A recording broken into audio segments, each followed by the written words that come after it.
But also, higher provisions have dented Satin Credit Care's June quarter numbers. So let's concentrate on that. The counter registering a loss of almost 80 crore rupees. Let's decode that part of the earnings. On the phone line, we're joined by the Chairman and Managing Director of the company, Mr. H.P. Singh is with us. Great to have you with us, Mr. Singh, this afternoon. Do tell us now what has not worked in the June quarter. The provisions have jumped sharply. You have reported losses. So what really hasn't worked out for you? What hasn't worked out is basically the demonetization scheme which came in. So there's been a lag in repayments. After demonetization, I think our collection efficiencies got hit, and that is the reason why we've been able to have a higher provision because the RBI dispensation also which was there ended by this point of time, and that's the reason why we have a higher provision to hit in. Not to say at the least that they're still being collected as such, but it'll take some time before they are finally recovered as such. So we have made higher provisions right now. Okay, and Mr. Singh, can you give us a sense as to perhaps just shed a bit more light in terms of the employee costs, because they seem to have gone up by quite an amount. Give us a sense as to what's really happened when it comes to those employee costs right there.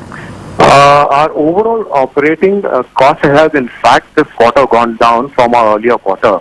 Our earlier quarter operating cost was about 7.79%, and this quarter the operating cost has in fact gone down to this is about 6.87%. So in fact we've probably been able to gear up our portfolio through the operating cost also as such. So that's gone down in fact. All right. What about your tax gain? I'm seeing a tax gain of 63 crore rupees, and this as opposed to tax expenses of 13 crore rupees. But when you look at that tax gain, help us understand that number a little better. You've registered that, haven't you, for this quarter? That's a deferred tax after when you have a loss. Basically, that's a deferred tax DTA which is to be done, and that has been done over here. So that's taking into account. And after that, we have a loss of about 79.7 crores or so. Okay, and just a little bit more when it comes to going into the trends that we're seeing on the back of dispersals and NPAs in this quarter. How do you see the rest of the year? So in fact, this would probably be our worst possible quarter as such, and I think we are looking forward towards a much better quarter for the September one, because we made provisions now.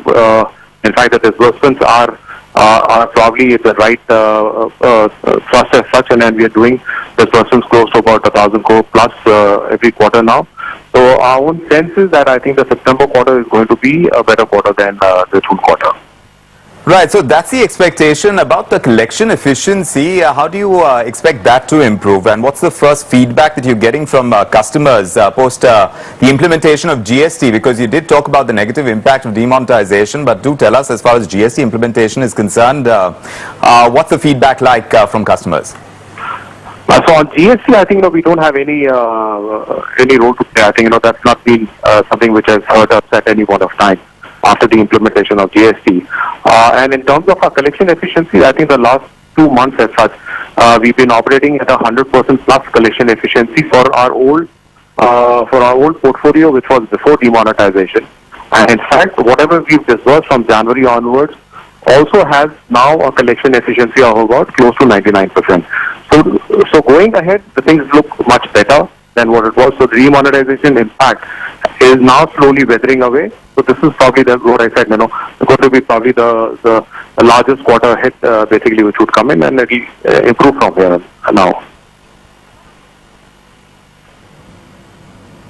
Okay, Mr. Singh, just before we wind down this conversation, we talked about the kind of disruption the business saw when it came with the move from demonetization. Of course, a lot of businesses have also had to adapt to the whole GST regime itself. In terms of any kind of risks that you fear going forward when it comes to growth in the business, is there anything that you're sort of bracing yourself for at this stage? Because we've, of course, seen two big changes when it comes to the way business is done in India over the last year. Anything that you're sort of preparing yourself for? And also, alternatively, are there any sort of new lines that you're planning on using, or else perhaps new product initiatives that you feel could be suitable for the markets going forward?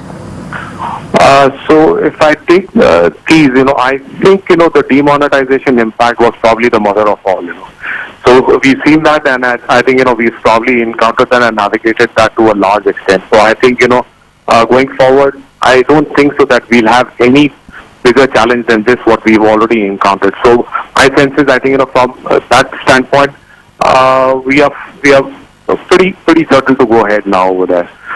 In terms of other financial products, we've just had a tie-up with Capital First, where we are going to actually distribute and do acquisition as well as sourcing for their financial products as such, which includes affordable housing, which includes SME and two-wheelers and all. So that is the next revenue stream which we are looking at, and also diversifying ourselves to a certain extent on being a monolithic product player, being microfinance as such. So that is the new stream which we are going to look at, and we've already started work on that, and we'll see how the gains come out from there. All right, Mr. Singh, thanks very much for joining us with a perspective on what's to come in the future. You said that the quarter gone by has perhaps been the worst, hit of course by the impact of demonetization, but going ahead you're expecting the September quarter to be vastly different, and the quarters to come after that as well. So good luck with that, Mr. Singh. Appreciate you joining us with that. Then let's talk about Shreyas Shipping as well. They're locked in the upper circuit, that stock, and this after the company has posted